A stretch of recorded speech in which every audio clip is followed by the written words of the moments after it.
یہ تو نعت ہے حضور کی، یہ نبی پاک کے لیے ہی رہنے دے، اس کی نظر تو نے کر دی ہے تو نالے میں کیا ہے حاجی جنی دیر تک پیچھے بیٹھا سی اونی دیر تو نظر کیتی نہیں، ان دتھیاں لے کے سامنے آئے تھے تو نظر نیاز شروع کر لی۔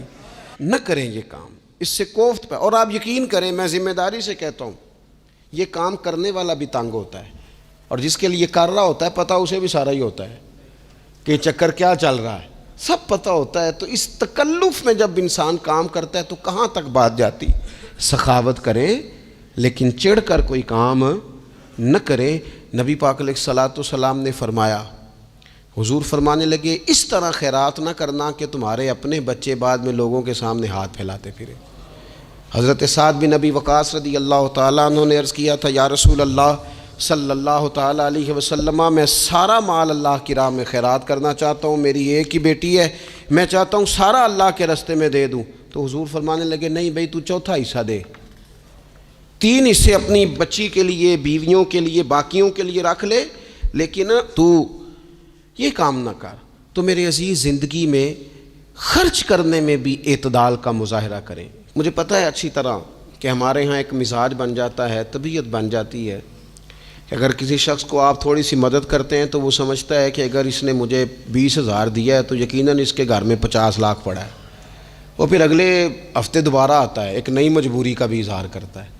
یہ ساری چیزیں ہوتی ہیں، ان چیزوں کے بیچ ہی آپ کو نیکی کرنی ہے، لیکن افراط و تفریط سے بچنا ہے۔ اسی طرح کا معاملہ اپنی زندگی کے دیگر معاملات میں کریں۔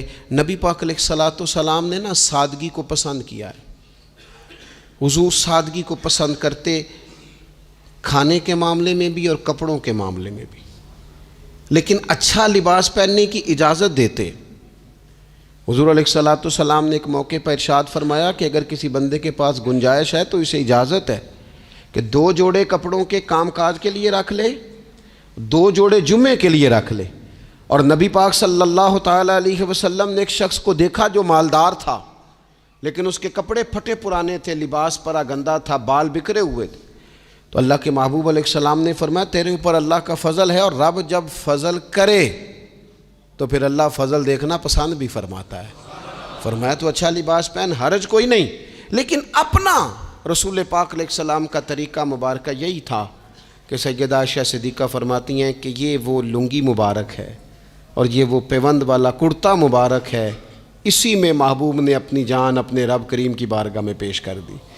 اور فرماتی ہیں کتنے کتنے دن گزرے کہ رسول پاک علیہ الصلوۃ والسلام نے کھانا تناول نہیں فرمایا، کتنے کتنے دن گزرے۔ میں اس ساری بات کو اگر سمیٹوں نا تو میں یہ نوجوان اگر میری بات پر غور کریں تو اسلام کہتا ہے حضور خود کنگھی بھی فرماتے تھے، تیل بھی لگاتے تھے، امامہ بھی باندھتے تھے، سرما بھی پہنتے تھے، سادہ لباس پہنتے تھے لیکن صاف ستھرا۔ اسلام آرائش کی اجازت دیتا ہے، زینت کی اجازت دیتا ہے۔ آپ کنگھا کریں، تیل لگائیں، خوشبو لگائیں، سرما لگائیں، صاف لباس پہنیں، کپڑے دھلے ہوئے پہنیں۔ حضور نے حکماً کہا، تاکیداً کہا کہ جمعے والے دن نہا کے مسجد میں آیا کرو۔ اسلام آرائش کی اجازت دیتا ہے، بس نمائش سے منع کرتا ہے۔ دکھاوا نہ کرو، نمائش نہ کرو۔ یہ نہ کہو کہ میں نے اتنے لاکھ کا پہننا ہے، ذرا لاکھ پتہ جائے لوگوں کو۔ یہ نہ مزاج بناؤ کہ اوہو یہ تو میں نے جناب پچھلے ہفتے بھی پہنا تھا، یہ تو میں نے منگنی والے دن بھی پہنا تھا، نکاح والے، یہ نمائش ہے۔ نمائش سے اسلام منع کرتا ہے۔ اللہ کے پیارے رسول صلی اللہ تعالیٰ علیہ وسلم نے فرمایا جس نے دنیا میں شہرت کا لباس پہنا، اس طرح کا لباس پہننا چاہا، اس طرح کے کپڑے زیب تن کرنا چاہے جس سے محسوس ہو کہ میں ایک بڑا آدمی ہوں، میں مالدار آدمی، جس نے دنیا کے اندر شہرت کا لباس پہنا، اللہ قیامت کے دن اسے ذلت کا لباس پہنائے گا۔ یہ معتدل کیوں نہیں رہا؟ اس نے کیوں حد سے تجاوز کیا؟ اس کو اس طرح نہیں کرنا چاہیے تھا۔ رسول رحمت صلی اللہ تعالیٰ علیہ وآلہ وسلم نے ہمیں جس چیز کی اجازت دی ہے وہ کام ہم کر سکتے ہیں، اور جس سے نبی پاک علیہ الصلوۃ والسلام نے ہمیں روکا ہے اس کام سے ہم نے بچنا ہے۔ ایک اور بات بھی خاص اور بالخصوص نوجوانوں سے کرنی ہے، وہ خاص جس طرح کھانے پینے میں معتدل رہیں، کمائی کرنے میں معتدل رہیں، خرچ کرنے میں اعتدال کا مظاہرہ کریں، لباس میں اعتدال کا مظاہرہ کریں، اسی طرح نا یہ آرام کرنے میں بھی ذرا معتدل رہیں۔ بہت زیادہ آرام کرنے لگ گئی ہے نئی نسل۔ آپ ضرورت سے زیادہ بھی سو لیں تو تھکاوٹ بڑھ جاتی ہے۔ اگر انسان اتنا ہی آرام کرے نا جتنا اس کی طبیعت کے لیے ضروری ہے تو اس میں طبیعت فریش رہے گی۔ لیکن اگر آپ کہیں، وہ ایک دوست ہیں ہمارے، تو ان کو جب تک کوئی اٹھائے نہ تو اٹھتے نہیں، تو گھر والوں نے ایک دن ارادہ کیا کہ آج صبح نہیں اٹھانا، دیکھتے ہیں کتنے بجے اٹھتا ہے۔ ماشاءاللہ شادی شدہ ہیں، بچے ہیں، تو کہنے لگے جی پھر اللہ کے فضل سے میں 2 بجے خود ہی اٹھ گیا تھا۔ رات ایک شخص سویا ہے اور اگلے دن 2 بجے سویا، تو اب انہوں نے تو یہ بات محبت میں کی، تو پھر میں نے ان سے یہ پوچھا، میں نے کہا یہ بتائیں کہ آپ چلیں رات آپ سو گئے، سمجھ لیں آپ سو گئے 2 بجے رات کو، 12 گھنٹے کے بعد اگر آپ اٹھے طبیعت کیسی تھی؟ کہنے لگے فریش نہیں تھی۔ میں نے کہا فریش تبھی ہوتی ہے اگر آپ فجر میں اٹھ کے وضو کر کے نماز پڑھتے۔ فریش یہ تبھی ہوتی ہے اگر آپ سحری آپ اپنی روٹین کے مطابق اٹھتے اور اپنی ڈیوٹی پہ جاتے، واپس آتے اور تھک کے سوتے۔ بہت زیادہ آرام پسندی، اور جب سے یہ ساتھ موبائل اٹیچ ہوا ہے، ایک کونا مل جائے، ایک تکیہ مل جائے، اور موبائل کی بیٹری موجود ہو اور سروسز اس کی ساری ٹھیک ہوں، پھر ہمیں آواز کوئی نہ دے۔ اس سے کیا ہوتا ہے؟ وجود بالکل سست ہو جاتا ہے۔ آپ کو اللہ تعالیٰ نے جو قدرتی صلاحیتیں دی ہیں، آپ جو کچھ کر سکتے ہیں اپنے گھر کے لیے، وطن کے لیے، ماں باپ، وہ آپ نہیں کر پائیں گے۔ زنگ آلود ہو جائے گا وجود، ہر وقت کی تھکاوٹ، ہر وقت کا مزاج کے اندر سستی کا آ جانا، اعتدال سے نہ نکلیں۔ نیند 7-8 گھنٹے بہت کافی ہے، اور وہ بھی میں آپ کو ایک ذاتی بات بتاتا ہوں، اگر اللہ چاہے نا بندے کی نیند پوری ہو تو کئی دفعہ صرف 20 منٹ آنکھ لگ جائے تو بندہ فریش ہو جاتا ہے، اور اگر منظور نہ ہو مالک کریم کو تو پھر ٹھیک ہے، لوگ لیٹے ہوئے۔ اللہ کے پیارے رسول صلی اللہ تعالیٰ علیہ وسلم نا بہت زیادہ آرام طلبی کو پسند نہیں کرتے، مسلسل جد و جہد۔ گھر آئے، کچھ دیر آرام کیا، نماز شروع کر لی، حضور تہجد میں اٹھ گئے، پھر حضور فجر میں اٹھ گئے، دوپہر میں تھوڑا سا آرام فرماتے تاکہ رات کو بیدار رہنا آسان ہو، لیکن بہت آرام پسندی۔ ہمارے حضرت صاحب فرمایا کرتے تھے زمین کے اوپر کام، نیچے جا کے آرام۔ وہ کسی نے کہا تھا جاگنا ہے جاگ لے افلاک کے سائے تلے، پھر تو حشر تک سوتا رہے گا خاک کے سائے تلے۔ سونا ہی ہے نا، مرنے سے لے کر قیامت تک سونا ہے نا، تو اب تو جاگنے کا وقت ہے۔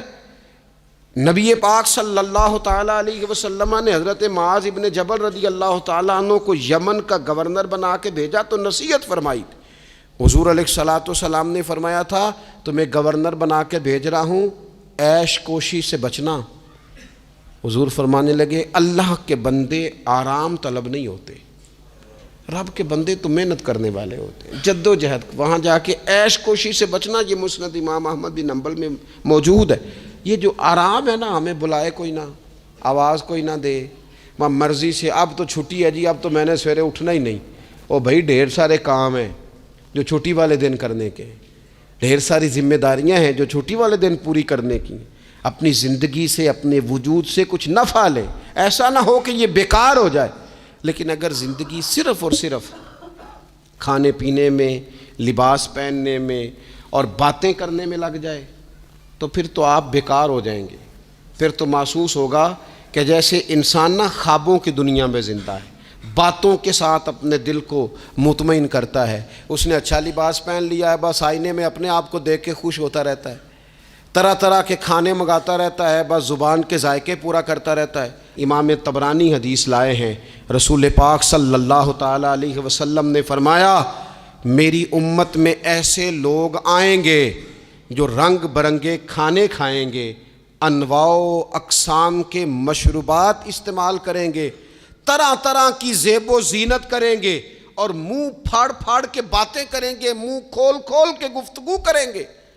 حضور نے پتہ کیا فرمایا؟ فرمایا یہ میری امت کے بدترین لوگ ہیں، یہ بدترین لوگ ہیں جن کا مقصود ہی صرف لباس پہننا ہے، مقصود ہی صرف کھانے کھانا ہے، مقصود ہی منہ کھول کھول کے باتیں کرنی ہے، ان لذات میں جو لوگ پوری طرح الجھ گئے، کوئی خیر کا کام ہی نہ کر سکے، کوئی مقصد زندگی کی طرف ہی نہ بڑھ سکے، یہ بدترین لوگ ہیں۔ عزیز دوستو، ان تین چیزوں میں ڈھیر سارے لوگ، اللہ تعالیٰ معاف کرے اللہ ماشاء اللہ، اللہ سب کو محفوظ رکھے، اپنی زندگی کو ضائع کرتے دکھائی دیتے ہیں۔ یا تو کھانے پینے کا شوق ہے، یا لباس کی زیب و زینت کی طرف توجہ ہے، یا بس نشستن گفتن برخاستن بیٹھے ہیں اور باتیں کی ہیں اور اٹھے اور اتنی باتیں کی ہیں، اتنی باتیں کی ہیں، اس میں بھی کوئی اعتدال نہیں۔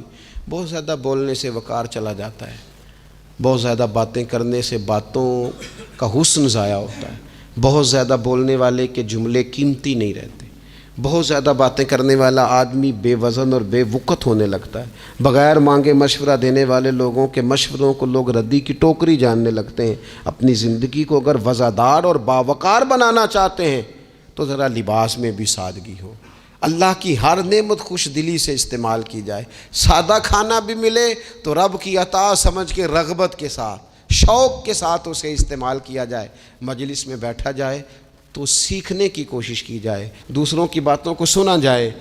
اللہ تعالیٰ نے کان دو دیے ہیں، زبان ایک دی ہے، معنی کیا ہے؟ ڈبل سننا چاہیے اور سنگل بولنا چاہیے، 2 گنا سنیں اور اس سے آدھی گفتگو کریں۔ اور ہمارے حضرت تو فرمایا کرتے تھے اپنے جملوں کو چھوٹا کرو، جو بات تھوڑے جملوں میں کہی جا سکتی ہے اسے لمبے جملوں میں نہ کہو، ہر بات کی وضاحت کرنا اور ہر بات کا پس منظر بیان کرنا اور بات کو اتنا لمبا کر دینا کہ اصل بات ہی اس میں سے رہ جائے، بیچ میں سے مدعا ہی ختم ہو جائے، آنے کا مقصد ہی کسی کو سمجھ میں نہ آئے، اس سے بھی انسان اعتدال کا رستہ چھوڑتا ہے۔ تو فرمایا وَلَا تَعْتَدُوا، حد سے نہ بڑھو، ان اللہ لا يحب المعتدین، اللہ حد سے بڑھنے والوں کو پسند نہیں کرتا۔ اللہ تبارک و تعالی ہمیں دین کا جو حسن ہے اعتدال پہ رہنا اس پہ ہمیشہ قائم رکھے۔ آخر دعوایا ان الحمد للہ رب العالمین۔